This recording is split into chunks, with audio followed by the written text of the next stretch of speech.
Hello. May I know your number please? මට ඔයාගේ number එක දැනගන්න පුළුවන්ද? Why not? I very. You can. අර පුළුවන්. And may I know your name please? මට ඔයාගේ නම දැනගන්න පුළුවන්ද? Okay, welcome back to EnglishTeacher.lk. So today I'm gonna teach a sweet new lesson.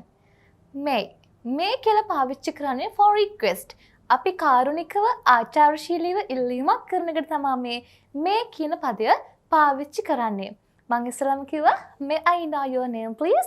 මට ඔයාගේ නම දැනගන්න පුළුවන්ද? May I know your number please? මට ඔයාගේ නම්බර් එක දැනගන්න පුළුවන්ද? May I come in? අර ගොඩක් වෙලාවට අහලා ඇති මම ඇතුළට එන්නද?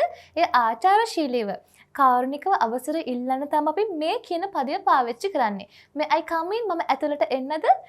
කහමද එහෙනම් කියන්නේ මම එළියට යන්නද? May I go out? May I go out?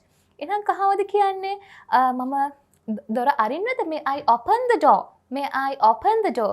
මම ඔයාට ආදරය කරන්නද? ඔයා හරිම ආචාරශීලීව කාරුණිකව කාගෙන් හරි ඉල්ලන්න පුළුවන්. මම ඔයාට ආදරය කරන්නද? කමක් නැද්ද? Do you mind? කමක් නැද්ද? Do you mind? May I love you? මම ඔයාට ආදරය කරන්නද?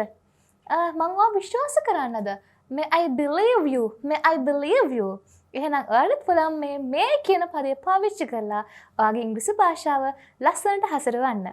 ආචාරශීලීව සහ කාරුණික අවසර ඉල්ලීමකදී ඒ කියන්නේ for request වල තමයි අපි මේ කියන පදය පාවිච්චි කරන්නේ. So you wanna watch more videos like this, subscribe EnglishTeacher.lk. So comment කරන්න, like කරන්න, share කරන්න. I am Darshini Herath from EnglishTeacher.lk.